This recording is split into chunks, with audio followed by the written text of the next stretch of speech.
मोठी लाट उसळणार, सरकारला ते परवडणार नाही असा इशारा मराठा आरक्षण आंदोलक म्हणून जरांगे पाटील यांनी दिला आहे। मागण्या मान्य न झाल्यास तीव्र आंदोलन छेडण्याचा इशारा देत त्यांनी सरकारवर निशाणा साधला। मराठा समाजाला टिकणारे आरक्षण तात्काळ द्यावे, अन्यथा येणाऱ्या काळात सरकारला गंभीर परिणामांना सामोरं जावं लागेल असंही ते म्हणाले।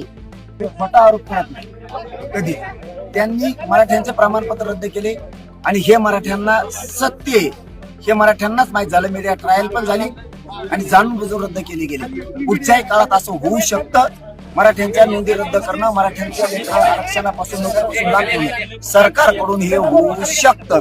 म्हणून मराठा खरबडून जागा झाला।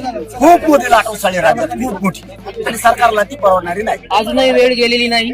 मी रोज तेच म्हणतोय, तुम्ही शिंदे साहेबांनी आणि फडणवीस साहेबांनी त्यांची चूक सुधारा।